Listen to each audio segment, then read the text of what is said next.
Platinum X here, Baldur's Gate 3. I am in the Mountain Pass at the Rosy Morn Monastery waypoint there, and just going to show you the quick route to the Crèche, the Githyanki Crèche. When you get here, whether you come in through the Goblin Camp or the other route past the Githyanki Patrol, I mean, you pretty much come out to the same spot either way you get here. There's two paths to get here. One of them is you have to pass a strength check to work the pulley system on the sky car, whatever you want to call it, the pulley car. And so that's just a quick route. Just pass that strength check, use the pulley cart, and or there's a longer path that comes around. There's some traps on the path, but anyway, regardless of how you get here, there's only one path at this point across this walkway, and you encounter that little cutscene there. Then you just take a sharp right around the staircase there and come down the cliffside here. This this allows you to completely bypass the interior of the monastery itself and get straight into the Crèche, which is beneath the monastery. Let's go down these vines right here.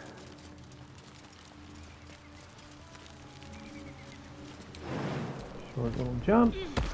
That's a short little jump, but you imagine how terrified you would be if you had to make that jump in real life on this cliffside. All right, who's straggling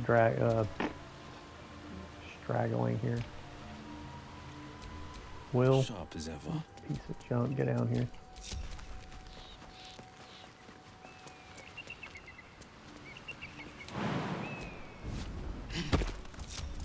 A long way to go still. Yeah. If you don't pay attention, sometimes you got stragglers. Now there's a locked door here, but I got a Starian with me. Oh, for a skeleton key. And if you notice, he is rolling with advantage. I've got some gauntlets on him that gives him advantage on sleight of hand. So he pretty much cannot fail unless he rolls double ones, which, believe it or not, I have seen happen. The idea that these die rolls are random is not accurate. I'm ready. Because I mean, it's happened more than I literally rolled double threes once. With advantage, rolling two dice at the same time, rolled 2 3s, and then followed up by a hit roll again, using like a inspiration. Rolled again, double 19s. Like, seriously, are you kidding me? Or it might have even been attack rolls. Double 3s and double 19s. So that is just proof there's no randomness to these die rolls. Now, this right here is, if you came in here without Lae'zel, you could dialogue, passing a skill check to avoid confrontation. But if you have Lae'zel, all you gotta do is say, hey, can you intervene? And boom, can you report to the inventory? So with Lae'zel, this is the only reason Lae'zel is even alive. Now, she is useful. I've used her quite a bit, considering I did keep her alive. But this is the only reason I did keep her alive, is to get in here without confrontation, because this is honor mode, and shitty die rolls happen. Double ones happen.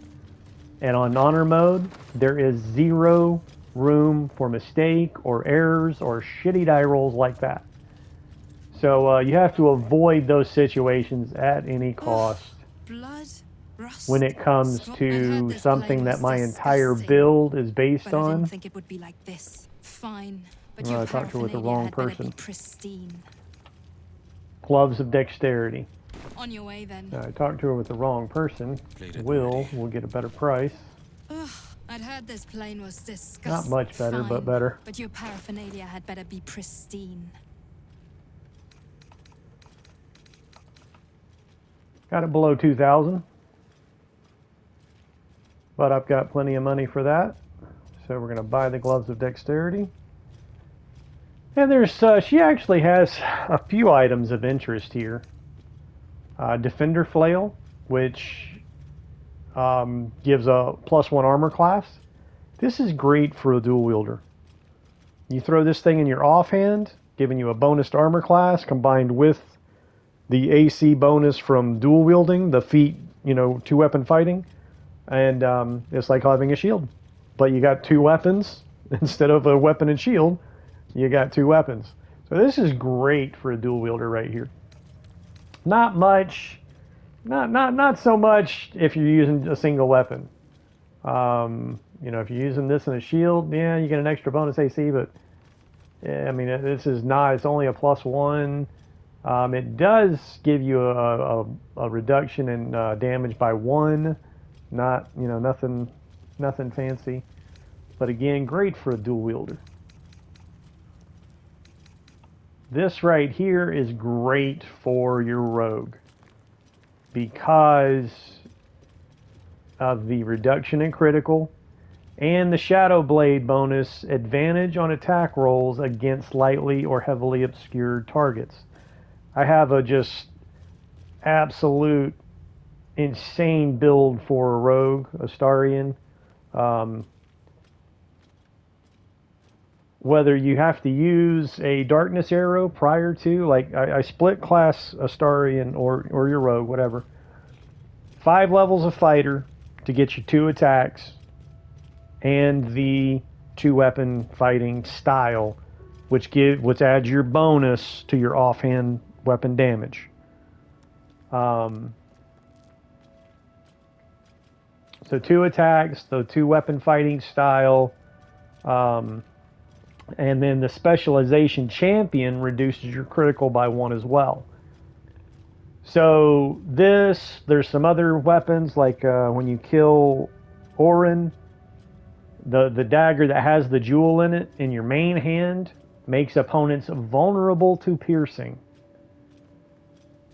So you shoot him with a darkness arrow and then run in and hit him with a dual wield attack, which the first one reduces their or makes them vulnerable to piercing, followed up by this weapon in the offhand. You're getting advantage on both rolls because they're obscured in the darkness. And there's a ring that I put on Astarian to make him immune to blindness. And with his crit cranked up, I was critting as low as 14. So it's just an insane build. This is a great weapon to have for your rogue. This is another interesting long sword. It has finesse. There's only a couple of long swords in the game with finesse. The other one Will actually has in his inventory. I don't believe it's equipped. But you get it in the Underdark. This right here is the other finesse longsword. So again, there's only a couple of finesse longswords, which allows you to use your dex bonus instead of your strength for damage. And then this right here, Unseen Menace, Invisible Weapon. I never knew what Invisible Weapon meant until I actually decided, okay, well, let me use it and find out what this Invisible Weapon's all about. It gives you advantage on your attack rolls. It'd be nice if it actually said that, but a Visible Weapon gives you advantage on your attack roll, I guess as long as it remains visible. Now, if you miss, it becomes visible for 2 rounds, so you might lose your advantage during those 2 rounds while it's visible. And it is only a +1 weapon, so it's not that great, but it does give advantage on attack rolls. Witchbreaker, I've never really used this, but it gives you advantage on attack rolls against concentrating creatures. Daredevil Gloves are good because it allows you to use your ranged spell attacks as like a melee spell attack, so you will not be at disadvantage when somebody is up on you. But I think it only, like, it's like you have to actually use like a bonus action to use it, I think. It's not like always active. It's not a passive, like you have to activate it. So it's really not as cool as it appears. Because again, they kind of left out some of the details in the description there. These boots right here gives you temporary hit points when you cast a spell that requires concentration. Not bad, but I mean, there's better boots. Anyway, so the main thing I came here for was the Bracers of Dexterity. The only other thing in this playthrough that I might get is the Knife of the Undermountain King for Astarion.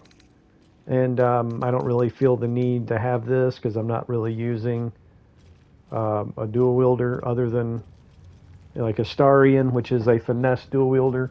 So anyway, that's it. On your way then. That's the quick route in and the items that are available without confrontation from the Githyanki merchant.